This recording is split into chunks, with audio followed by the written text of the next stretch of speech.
नमस्कार बालमित्रांनो. आजच्या भागामध्ये आपण शेजार धर्म ही नवीन कथा पाहणार आहोत. रानोजी खोत आपल्या भोसरीवरती बसले होते. त्यांच्या शेजारी त्यांचा मुलगा पुढ्यात पुस्तके पसरून बसला होता. त्याचे अभ्यासात लक्ष लागत नव्हते. त्याचे सारे लक्ष गलोल तयार करण्यातच होते. हातात रबराच्या पातळ पट्ट्या घेऊन तो गलोल तयार करत होता. तेवढ्यात शेजारचे हरीफ बाबा पवार काठी टेकत आले. त्यांची चाहूल लागताच रानोजी खोत म्हणाले, या मालक, कसं येणं केलं? हरिबाबांनी सुस्कारा सोडला आणि काठीचा आधार घेत बैठक मारली. रानोजींनी पुन्हा विचारले, कसं काय येणं केलं? हरिबाबा म्हणाले, तुमच्या रामाला घडीभर आमच्याकडे पाठवून द्या, थोडं काम आहे. पाठवून देतो, काळजी नसावी, असे रानोजी त्यांना म्हणाले. पण मध्येच राम कुरकुरत म्हणाला, बाबा, आज मला शाळेचा फार अभ्यास आहे, आज मला नाही जायला जमणार. यावर रानोजींनी आपल्या मुलाला मध्येच अडवून म्हटले, अरे, अभ्यास करच, पण आज थोडं कमी खेळ. राम वडिलांच्या धाकात होता. तो काही बोलला नाही. थोड्या वेळाने हरिबाबा निघून गेले. ते गेल्यावर रानोजी रामला म्हणाले, राम, अरे, आपल्या शेजाऱ्यांनी काही काम सांगितलं तर लगेच असं नाही म्हणू नये. शेजार धर्माला जगून तू त्यांच्याकडे जायला पाहिजेस. समज तू गेला नाहीस तर त्यांचं काम अडणार आहे का? नाही अडायचं. दुसरा कोणीतरी येऊन त्यांना मदत करतीलच. पण मग तुझ्याबद्दल त्यांना काय वाटेल? राम थोडा वरमला. काय बोलावे हे त्याला सुचेना.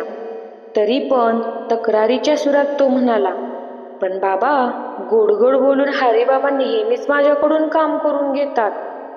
मग त्यात काय बिघडलं? अरे, माणसाने कष्ट करायला कंटाळू नये. कष्ट करण्यानं माणसाच्या अंगातील ताकद वाढते. शिवाय लोकांचा भलेपणा मिळतोच. हा फायदा फार मोठा आहे. तो तुला जन्मभर पुरणार आहे.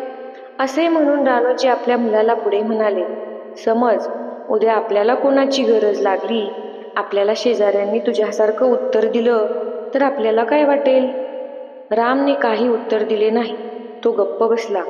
मग रानोजी त्याला म्हणाले, तू तसा समजूतदार मुलगा आहेस की नाही, म्हणून तुला सांगतो, ऐक.